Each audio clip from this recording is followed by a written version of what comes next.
Hello and welcome again to the Rising Generation Leadership Podcast with me, Errol, Lawson, and our very special guest today is Daniel Louzonis. Now, guys, if you don't know, the Rising Generation is a place where Christian leaders, entrepreneurs, academics even come and are inspired, are empowered to step into their biggest challenges and be all it is that God has designed them to be.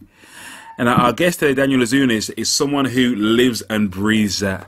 Daniel's and his wife are natives from Long Island in New York and Central Massachusetts. They're graduates both of Boston College and UPenn and have worked in finance and Wall Street for 15 plus years, basically their entire careers.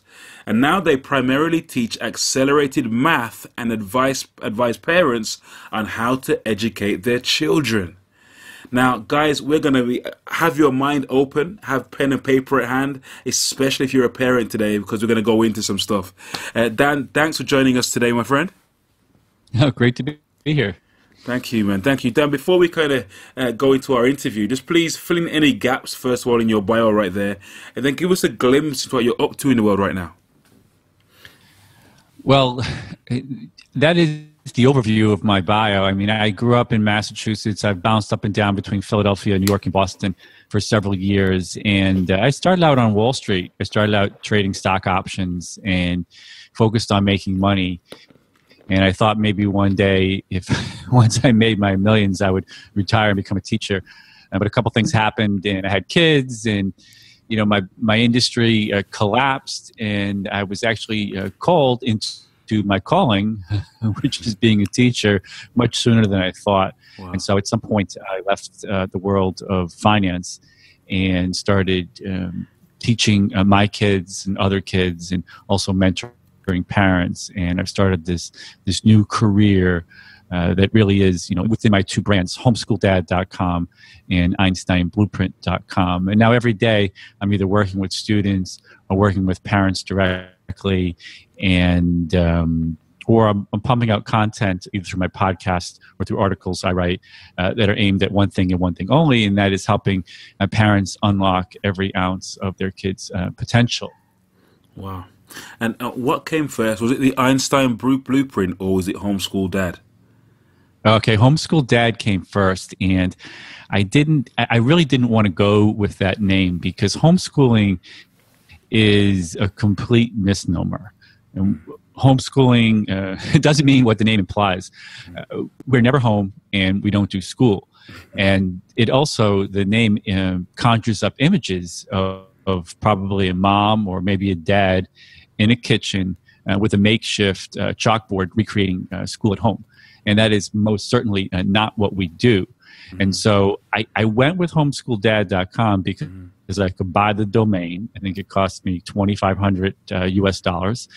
And because people search for it. And one of the things you learn in business is it doesn't matter, what you want to call yourself. If people don't call you that, then you're going to struggle reaching them. Sure. So I went with homesschooldad.com.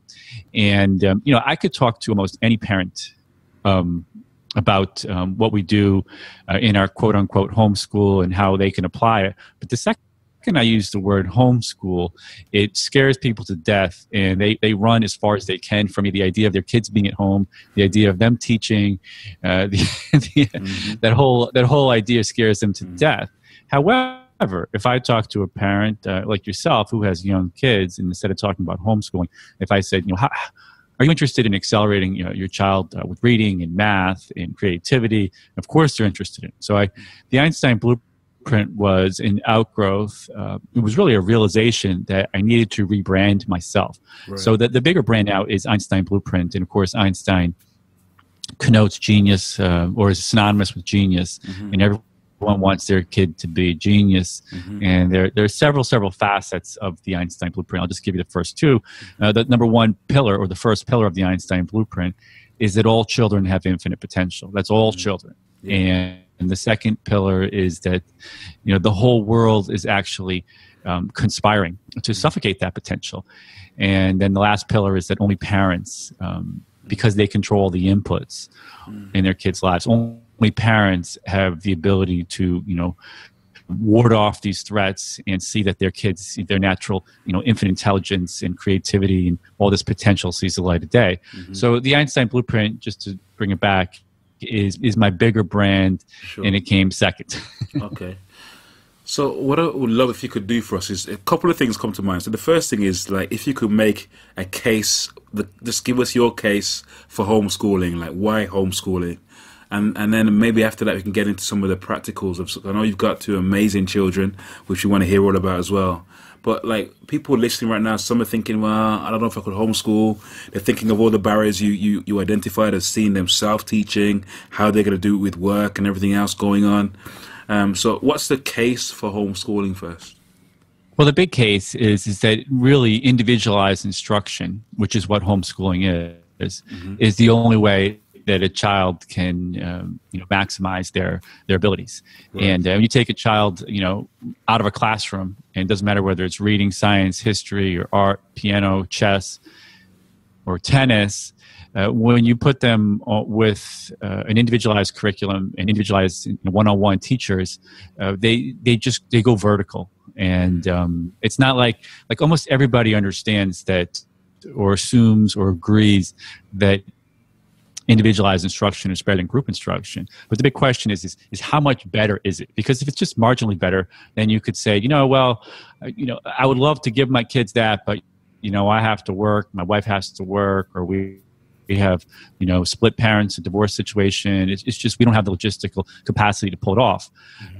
That would be some line of reasoning if there was just a slight difference. But because the difference is so massive, what homeschooling represents how big is the difference? It's 10, 20, 30x. I mean, I don't even know. It's impossible to quantify, but I mean, I can give you some examples. It's like my son, when I started doing one-on-one work with him, he started counting at about 3.5, and by 5, he was doing algebra. And by 7, he was doing calculus. So he was 8 grade levels above normal. Wow. With one-on-one instruction. And there is even one person who attempted to quantify the difference between individualized instruction and group instruction. And I think he came up with something like it's 90% more effective. In other words, it's twice as effective. But does it depend on the parents' level of intelligence? Yes and no. It depends. We have to smash a lot of myths, and one of the myths is that teachers teach and children learn. And really the job of the teacher is to facilitate learning, to create an environment where the child learns on their own. I think it was Isaac Asimov who said, all education is self-education. And if you think back on your own life, and I've certainly done this myself, and you think about when you learn the most, it was usually late at night when you were studying for writing a paper or cramming through a book or studying for an exam. Almost all of your learning happens at home. And it almost all happens when you are by yourself, poring over the material, diving deep into it. And so, I mean, all education really is self-education. And so therefore, it doesn't matter, the intelligence, relative intelligence or education of the parents. And that again, that is a stumbling block. I would talk to parents who have 3- and 4-year-old kids, and they say, well, I can't teach physics, I can't teach math, I can't teach chemistry. And I say, look, your child is 3 and 4 years old. You can teach your child how to count. You can teach your child how to read, go, dog, go. You don't need to be able to teach those subjects. And then because of the abundant age we live in, you just hire people to teach those subjects. Okay. For example, I don't teach my kids piano. They have a piano teacher. I taught them chess in the early stages, but once they got to a certain level, I put them in chess classes and ultimately hired, national master level instructors to teach them.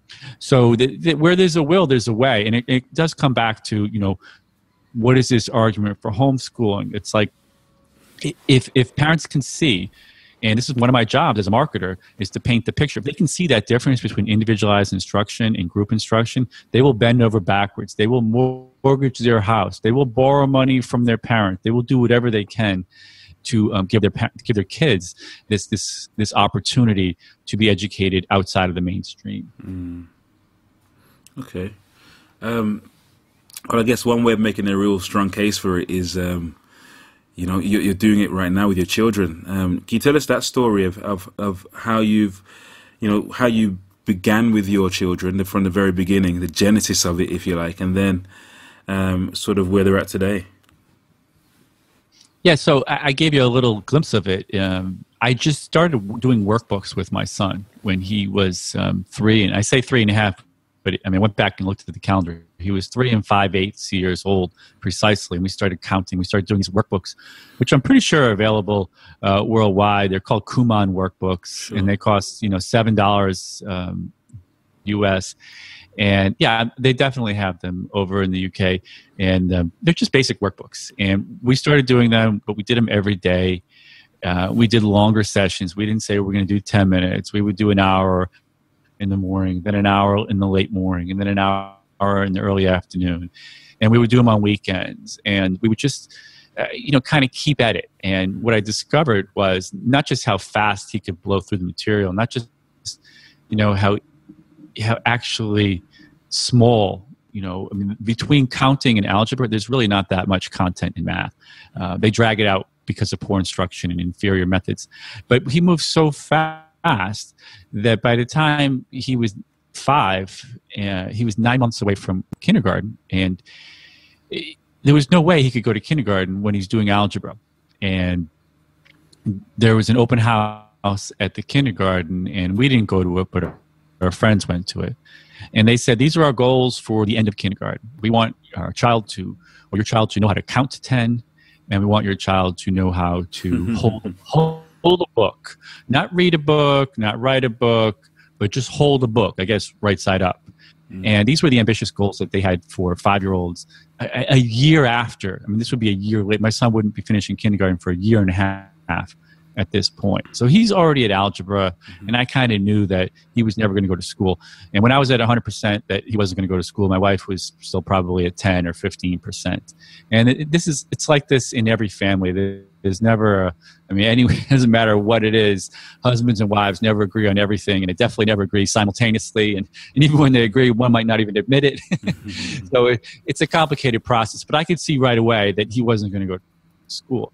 Now, there are many other things going on. Like my wife was reading to John almost every single day. Now, she was working full-time, 4 to 5 days a week, and she was still... I was going to ask, like, how do you find the time?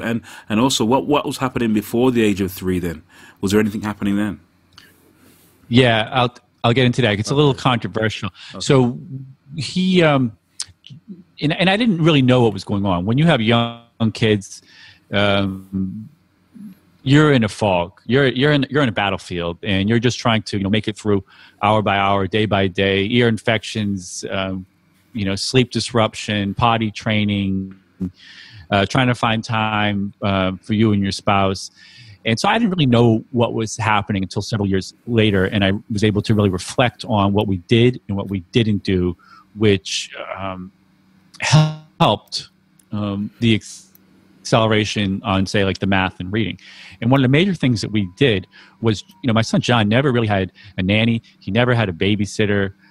He never went to preschool, but for maybe 3 hours a week, for maybe half a year. And so what John never experienced was, or what he got a heavy dose of, was adult time. And so he spent a lot of time. I was working from home. I've been working from home since 9/11, maybe since 2004. And he got a lot of time with me. And then he got a lot of time with Mom, who was home on Fridays as well. And so this is something that I had no idea until I did research later on, until I reflected, until I studied many other families, is that young children, they need to be around adults. They need to be around adults and older kids and people who wield complete sentences, people who are going to introduce new vocabulary to them, people who are going to up-level their behavior way, way more than they need to be in preschool playing with other 2 and 3-year-old kids. And so again, I'm going to warn, this is where it gets a little bit controversial and a little bit offensive, because when this guy, namely me, comes around and says, preschool is not good for your kids, and there's a whole marketing machine out there And there are a lot of parents who drop their kids off, even at a young age. I know parents, maybe some even in my family, who've had their kids in full-time nursery since they were 6 weeks old. Nobody wants to think that is not developmentally good for their kids. On the contrary, they will tout and they will they will announce or at least believe that preschool is actually, preparation for school, that kids are learning how to share, that you're getting used to phonics and this and that and how to, stand in a line and follow orders. Mm-hmm. And the reality is that none of it is good. And what I coach parents on is number one, I try to have all this scientific research, and I could give you some examples.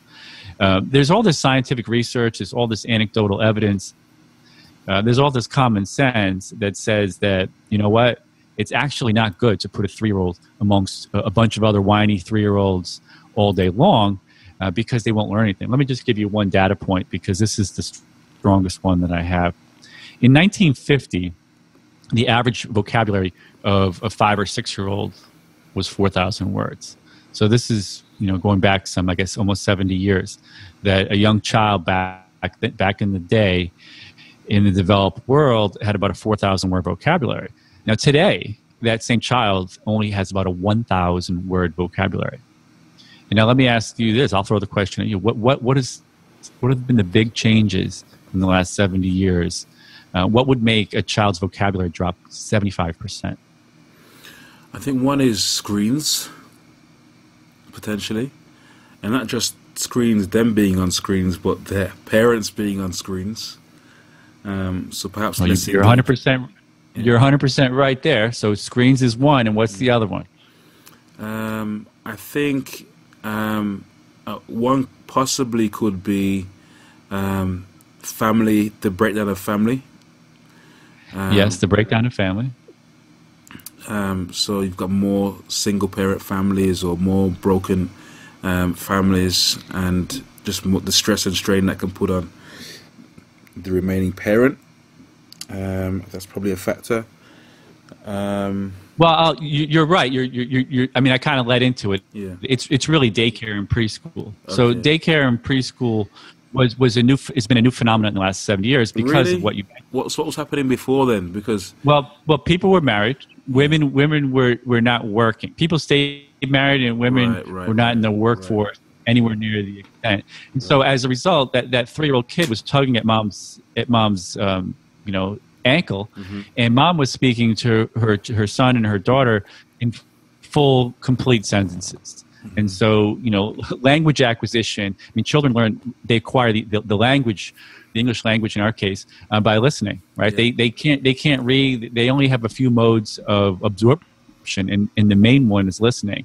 And as you know, if you go to another country and you hear the foreign language, you'll learn it. Yeah. Well, English is a foreign language for our toddlers, and they're not going to learn any new vocabulary words at nursery. All the instruction is everybody clean up or everybody do this, and it's not one-on-one. It's not that it touch your nose or don't touch this, or it's not one-on-one personalized communication. Sure. So if you were to bring it back, if you were to ask a parent, to make this trade-off, well, you could put your child on this one track and they'll have a 4,000 word vocabulary, or you can put your child on another track and they'll have a 1,000 word vocabulary. Because people always say, oh, preschool is good for the socialization, it's good for this.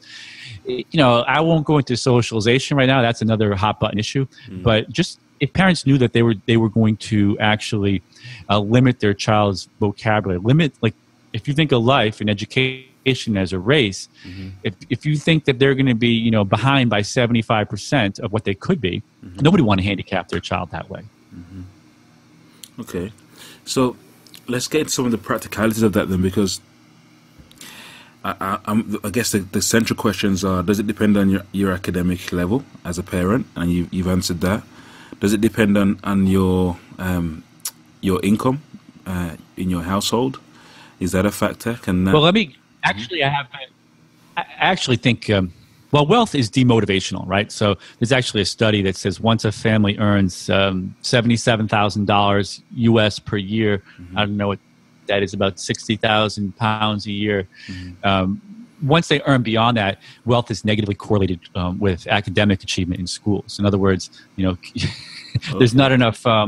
There's a point at which you don't have enough wealth to, when people are struggling with poverty, that becomes an obstacle. But then there's also diminishing returns. Okay. But just to come back to the education of the parents, and there was this study in the UK years ago, and what they did was they had women in prison. So women, felons in a UK prison who were pregnant, and they let them have their babies. Not only were they felons, they were also mentally retarded. And they let them keep their babies in their jail cell with them. In other words, they were allowed to raise their kids in jail. And they compared these children and their development with the development of children raised by wealthy families, the children who were raised by nannies in wealthy families in the UK. And what the conclusion was is that these children who were raised by mentally retarded felons, incarcerated felons, the development of their children was far superior to that who were raised by wealthy families raised by nannies. So I mean that is not, you're never going to see that study. I get that. There's in jail, they're provided for. There are no bills. There are no overheads. They're in an environment, an institution that provides all their needs. A parent outside of that, who maybe is in a career or doesn't have the necessary resources, how practically do they pull their child out of school, and how do they do it? How do they get to that place? Well, I have many tactics that parents, even really overworking parents can do. I have many tactics that they can do. So between pulling your kid out of school and teaching them yourself, and leaving them in school, there's many options. So I don't want to paint this as a black or white, binary choice. And it's like I said with daycare, I used to tell people, no daycare. And now when I work with people, I say, well, minimize it. And if your child does go to daycare, understand that when they come back, they need hugs. They need attention. Right. They don't need a television, right? They don't, they might need to be outside more, but they need attention. And the other thing is if a child is in school and they're not getting a lot of personalized attention, when they come home from preschool, you need to give that to them. You need to read to them every night. I don't care how tired you are as a parent. If you can read to your child every single night, it does so many things. First of all, it's bonding. You will bond with your child. They will learn from you, and also their orientation towards books will become a positive one. In other words, they will see books as a wonderful thing, whereas most kids in school, they think books are, just pure torture. That's an instrument of torture and coercion and obligation. Whereas a child who grows up in a house where books are rampant, where everyone reads, that child will learn that books are not a negative thing. Books are actually the most amazing fundamental educational unit out there, and that every single thing that child ever is going to want in life can be found through books. And so, again, pulling your kid out of preschool, minimizing preschool, supplementing at home, or even, I do tell people, look, you're going to spend hundreds of thousands of dollars on college, especially in the U.S. You're better off spending that money early on. And if that means you have to take a tiny step out of the workforce, if that means you have to hire someone, you can hire a nanny who will come into your home and actually homeschool your kids, right? So this is one of the things I actually, inform parents about. They think, well, I don't want to homeschool, I work. Well, I just got off, and before we got on, I was just working with a student. And, this family, they bought a house down the street from their house, and they've hired teachers with my help, and they basically created their own private homeschool. Wow. And obviously not everyone can afford that, but I guarantee you could hire my 11-year-old daughter to come in and read to your child for £10 or whatever, an hour a day. So even if you can't read to your kids, you can still invest in strategic ways to totally change the educational trajectory of your kids. So again, between like pulling your kids out of school and quitting your job and doing it all yourself and hiring a team of 12 people to do it, there's a whole spectrum of opportunity and tactics. What kind of things are your kids doing now as a result of being homeschooled? So my son, really, he's 13 and a half years old, and he started out with such a steep trajectory that, I mean, he's read thousands of books. You know, he started calculus at 7, and he quit math at 8. He's played in competitive chess tournaments and even won some, and spent a lot of time on the piano. But now his primary focus is actually being an entrepreneur. He has clients. He does podcast transcription, podcast production and editing. He builds websites and online marketing funnels. He does social media marketing. Again, he's only 13. And so he has full-on clients who, I mean, they send him instructions and he does what they ask him, and they PayPal him money. And I'm not even really involved with what he does for more than half the week. The other big thing that John had his own podcast. It's a little dormant right now, but he was doing that. The other thing that he just did now was he just published a book, and it's titled Kid Trillionaire, How a Little Kid Can Make a Big Fortune. And, you know, it's really a book for other kids to open their eyes to the money-making opportunities that exist in, in this age of the internet. And so we've kind of graduated from academics, and he's got at least 1 foot, if not 1.5 feet, into the real world. And so he does almost everything that I do. When I go to marketing conferences and conventions and mastermind groups, he comes with me. When I go to work with students, I will bring John, I will bring Christine, and they will work with the students, or they will sit there and they will do their own work besides. So his sister, Christine is just about 12 years old. How old's John, sorry? So John's 13 and a half now. Okay. Christine, she'll be 12 in a couple weeks. And so she's still 11, and she does a bunch of interesting things. So she was, and I actually started her on an even steeper academic path than John, at least in terms of the math. But at the same time that John was, starting calculus, I'm working with his sister, and I'm saying, what's the point? I mean, there's diminishing returns to higher math. And I was really, really good and proficient at math, and I couldn't make any money with it. It didn't bring joy to my life. It was really a dead end. So with her, I intentionally took my foot off the gas, and I keep her only about 4 grade levels above in math every year with very little effort. But Christine is, she's a prolific reader. She's probably read maybe 150 books this year already. This year? She also, this year. It's from January to May? Yes. And what's is that speed reading? Like, huh? Well, it's no television in the house, right? So children's, we didn't talk much about television, but like one of the big things I did was my kids they had minimized daycare and preschool, almost non-existent. The other big thing was that I just turned the television off and then took it out of my house. And this is one of my secret weapons, and this is one of the tactics this is my go-to maneuver. I mean, think about if you're exercising, if you just only ate fruits and vegetables and got rid of all the junk. I mean, what that alone would do to your body. Like the information that the kids take in is the nutrition for their mind. Right. And I saw at a young age that the television was just, But how does every she time get I unplugged 150 books? Like, have you given her? Well, she reads all day long.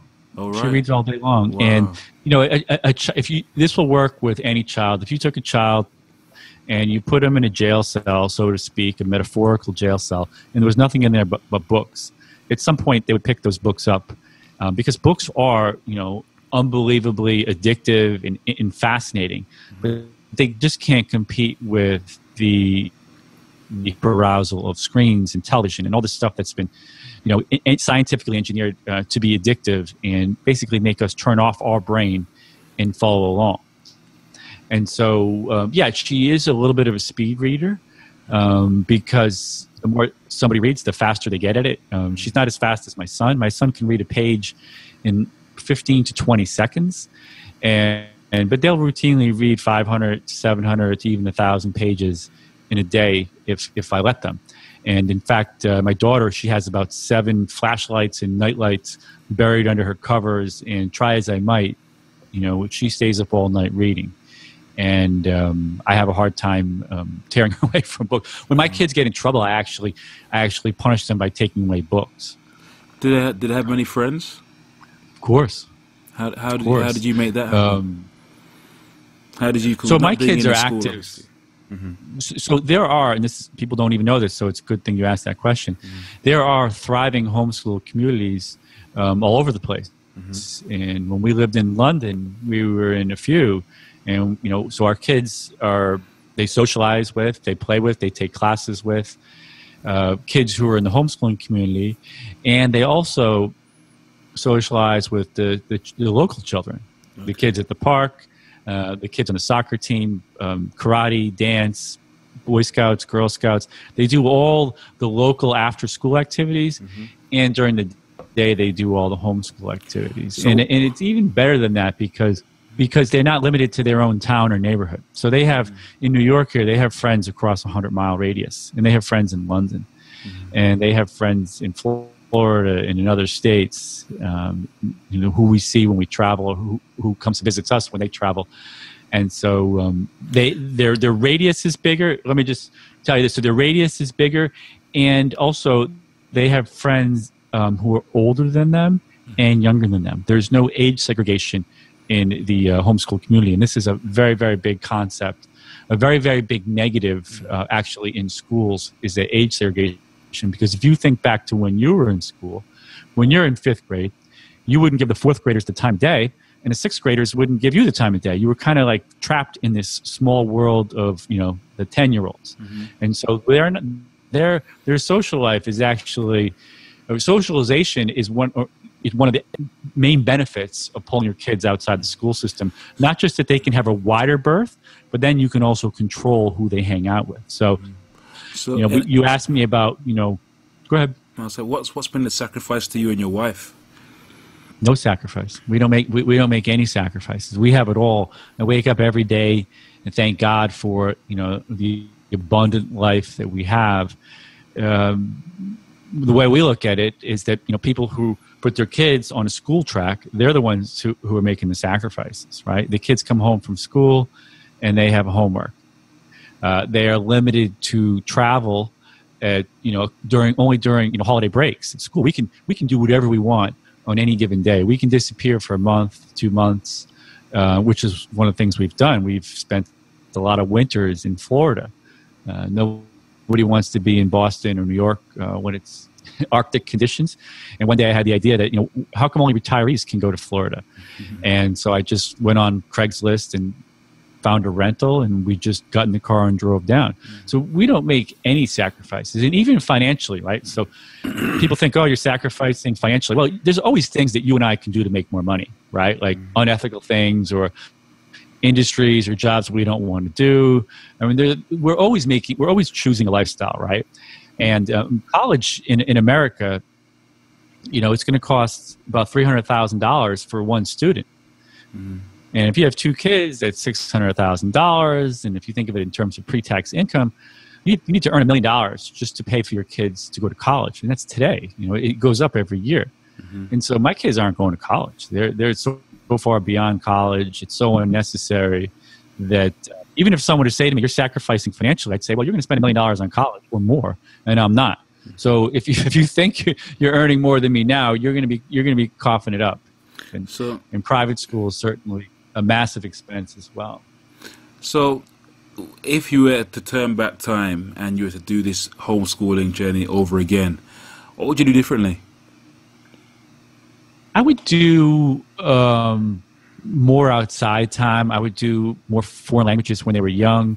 It's a difficult question because we've done so much. Like I said, I'm so grateful. I feel like God has blessed us beyond what we deserve. Given the trajectory of our kids, the harmony of our home, the opportunities, the things we've been able to do, it's tough to go back and say, I should have done this or should have done that.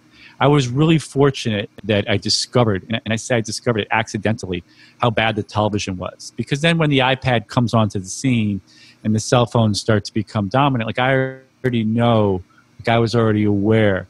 I didn't really make many major mistakes with the kids. If I had to go back in my own life, I would go back and I would have studied entrepreneurship from a younger age. That would have given me and my wife even more freedom, even more leverage in our family, financially, even in our relationship. Because when people are working, as you know, when husbands and wives are working, they're not together. And that introduces risks to a relationship, and it introduces suboptimalities.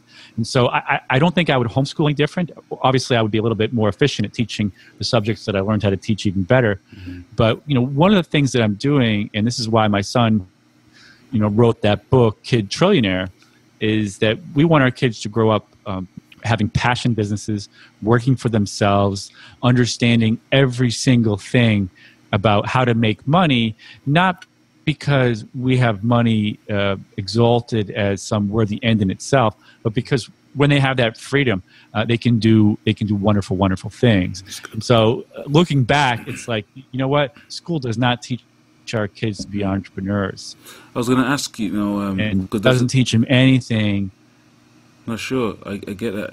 You mentioned earlier on, like, maths was a big focus. That's the main subject you've mentioned that you've taught them. Right.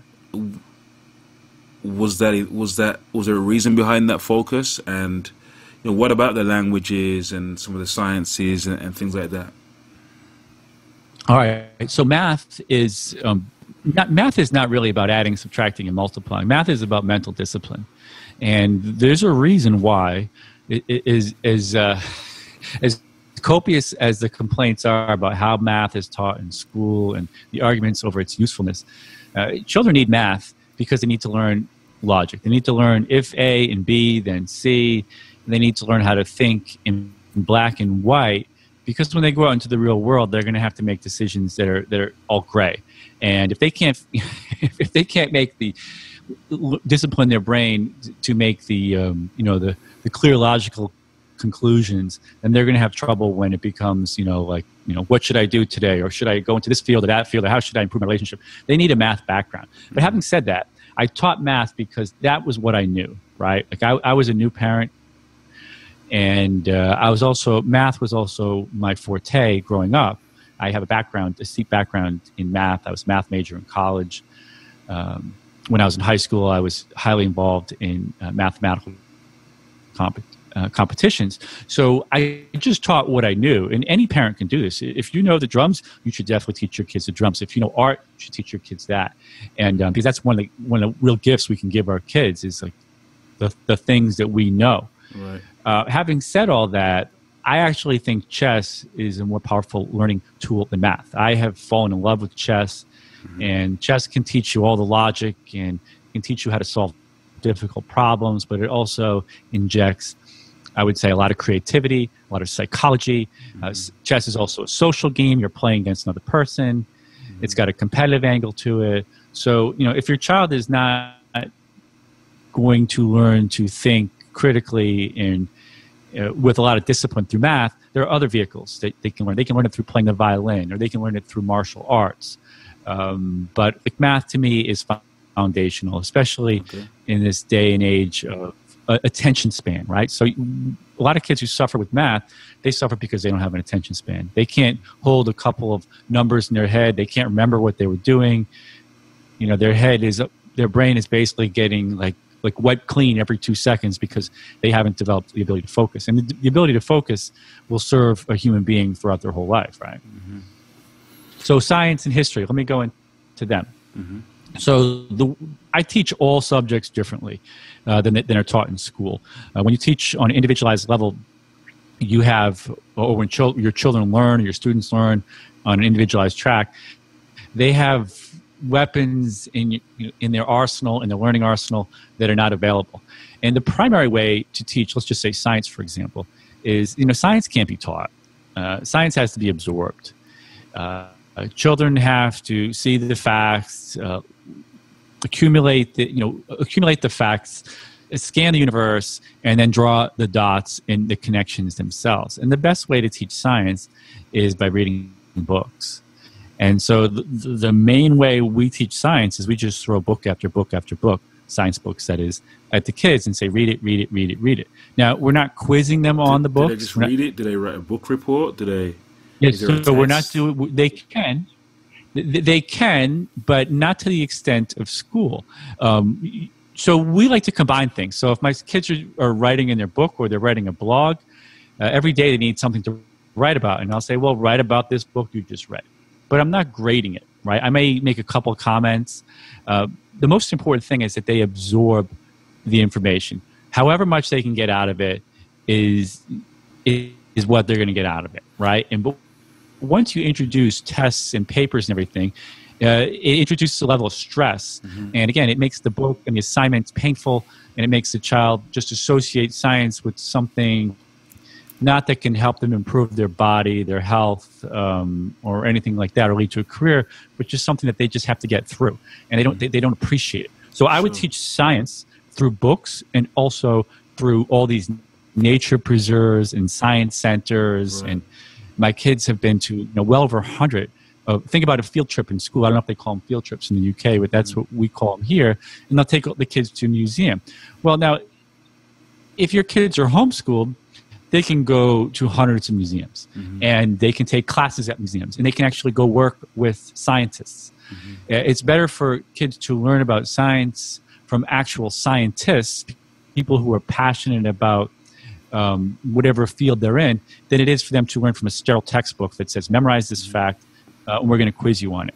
So we also teach history the same way, museums and books. You just throw them at the kids, and you'd be surprised at how much more effective that is than the traditional school way. For example, we were up in, I think, Liverpool, and I saw a statue of, I believe it was the Duke of Wellington. And I hope I'm right saying this. I think it was him. I think it was Liverpool. And I said, who's the Duke of Wellington? And my son, who was, I think, 9 at the time, said he vanquished Napoleon at the Battle of Waterloo, Dad. He said it to me like I was an idiot. and it's because he read it in a book.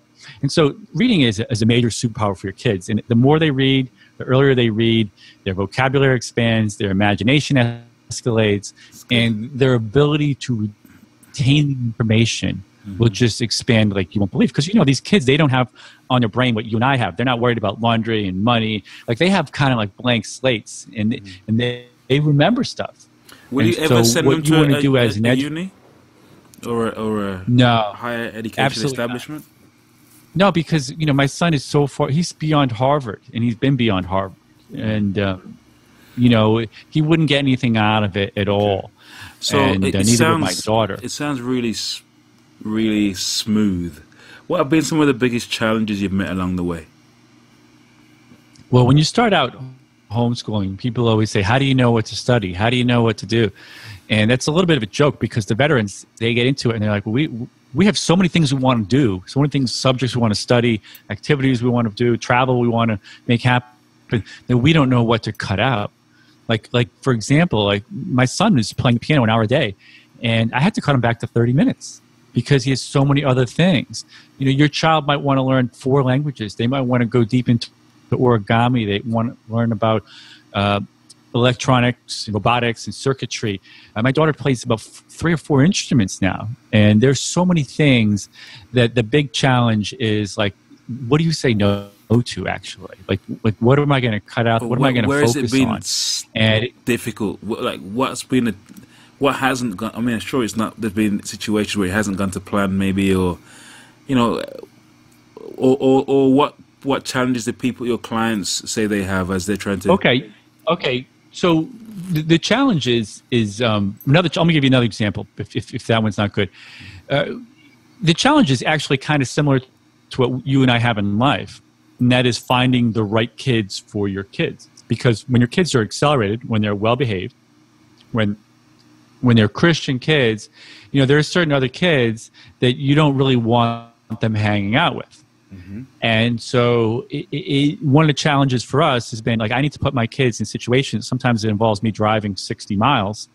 I have to put them in social environments that I want them to be in. Mm-hmm. And so that involves a little bit of work, and a lot of persistence, a lot of determination. Some of my clients, who I coach intensely, they won't go that extra mile. They don't want to drive 40 miles. They don't want to jump through hoops. And what they might do is, I wouldn't say isolate their kids, but they wouldn't go as far as I go to make sure that my kids are around other kids that are going to level them up. Right. Mm-hmm. And that's my goal. So that is an obstacle for me. Let me give you another obstacle for parents starting out is, the screens. Right. So it is a big deal. The screens are so invasive. I mean, you can't go to the dentist's office without seeing a video game console put out. Grandparents come over. They want to turn the television on. The biggest obstacle really is to keep their minds pure, to get them outside, get them moving their bodies. Even if you send them to the park, there's a bunch of kids at the park all crowded around a phone or a tablet or whatever. So that is probably the biggest obstacle for me and my clients in the way of keeping their education, at its highest possible level. There's, again, the second pillar of the Einstein blueprint is this whole world is out there conspiring to lead your kids astray. And some people are very uncomfortable with that line of thinking, but I think that what they're doing is they're burying their head in the sand. And the screens are definitely a big obstacle in homeschool for me and for everybody else. So the screen, it's not just the kid, the right type of young people. I mean, you want, parents are struggling, they're working, and they want to go away, and they say to the grandparents, Nana and Grandpa come over, watch the kids for a weekend, and Nana and Grandpa are giving the kids ice cream for breakfast, lunch, and dinner, and turn the TV on, because that's what the grandparents do. Yeah. And so it's like, how do you speak to your parents or your in-laws and say, I don't want you to do that? And I have many, many tactics that I've used. For example, I told my mother if she put my son in front of the TV, she's not going to see him again. And that ended that real fast. I took out the trump card. But, it can get more difficult than that, because a lot of these people, they might depend on their parents financially, and they're not comfortable doing what I just did. But still, there are many, many tactics that you can do. But the screen battle is actually really World War III out there for our kids, their minds, and it affects the parents too. We've got moms and dads who are playing video games and on Facebook all day and not reading to their kids and modeling really bad behavior. Yeah. So, was your wife as passionate as you were when you were first starting out? And I guess the part B to that is, what does somebody do if their spouse isn't as committed to this homeschooling journey as they are? Well, I think I mentioned, as you know, as a married man, that we're never on the same page with everything. And it could be even how to load the dishwasher. People fight about that. It's always a process. And there are many people who homeschool, and I have a lot of friends who homeschool, where it's the mom who's leading the charge, and the dad is not on board. The dad is even an active underminer and a complainer. And I have clients and friends who are in the opposite situation, where the dad is leading the charge and mom just wants to put the kid in the TV. Mom thinks homeschooling is more work. And so it is a very difficult thing to convince, for one spouse to convince another spouse that drastic educational changes and opportunities should happen or exist. And so, again, this is not a short conversation. What I do when I'm working with clients is, if we're doing a Skype call, I will record the call, because there's no way that wife can say to her husband, that husband can say to his wife, you got to hear what about this homeschooling family, this guy that I just talked to. So they would always try to paraphrase or give a synopsis of what I said. And finally, I realized I just need to either get them both on Skype at the same time, or I would record the call and have them, that way they could share it with their spouse.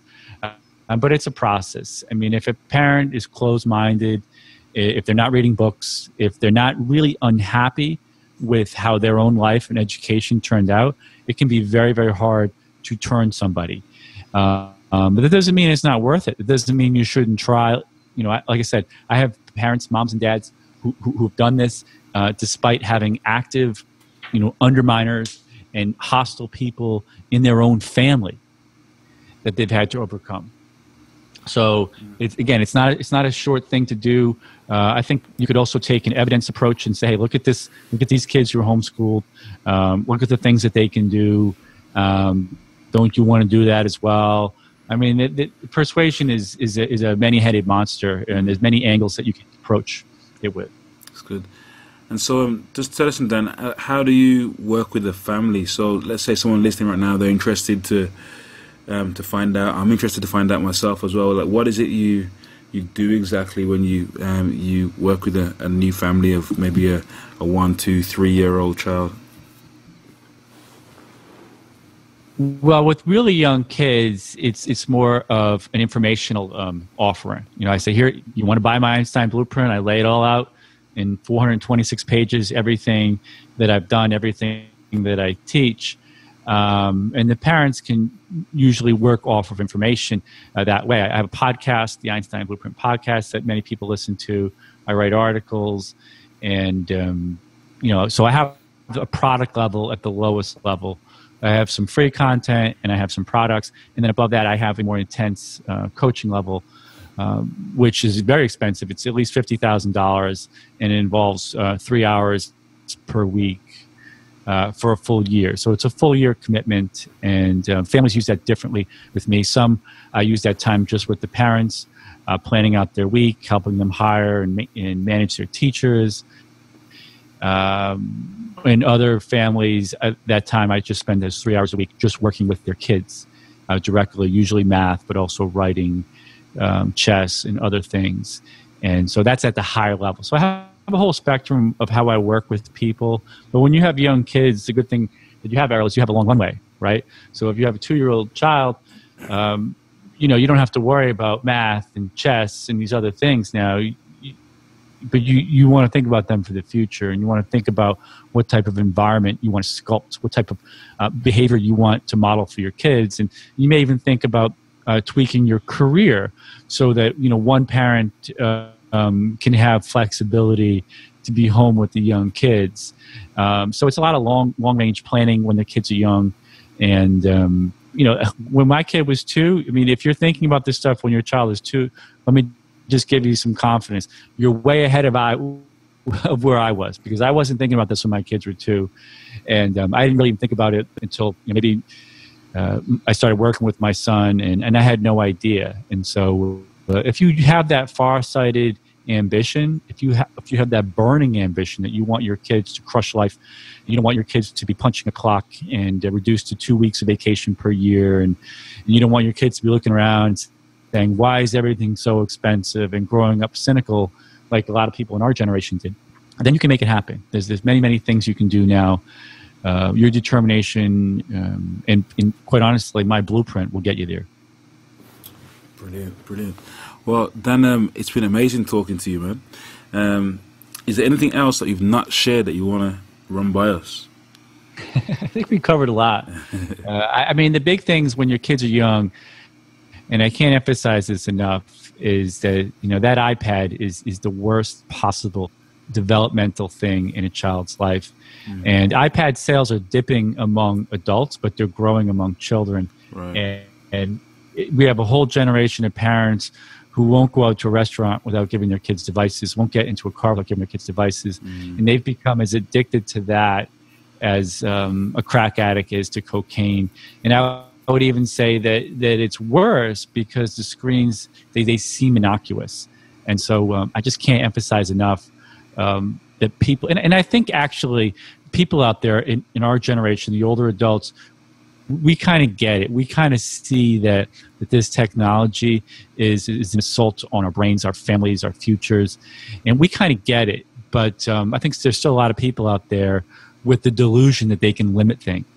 We limit screens. Oh, they're learning the alphabet, or they're learning English, and really that's just the worst type of delusionary thinking available. So if you can get your kids to de-screen completely, you'll be able to overcome schools that are suboptimal, homes that are suboptimal, and all these obstacles that life throws at us. Because, as you know, I think they don't teach us this in school. There's a lot of things they don't teach us in school or we didn't learn, is that life is pretty hard.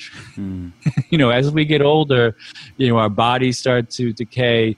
We have to take care of our aging parents. The economy changes constantly. Like life is really, really hard. And we want to arm our kids to thrive on this hyper-competitive landscape out there as best as we can. It's great, man. Dan, thank you so much. Guys, I hope you've enjoyed today's episode. I have thoroughly enjoyed it. We've got our little one now that we're thinking about, what's the right way to go. She's in nursery at the moment, but I'm not really a big fan of nursery. So Dan's confirmed some things that I've been thinking. And I still think I'm not sure I've got clarity yet, Dan, about sort of, tailoring or creating that pathway for our daughter and at what stage it starts. One thing you said that stood out to me was just about realizing that when they come home, they need to hug, they need care, they need to be held close because they've not had that individual care at nursery, and I completely resonate with that.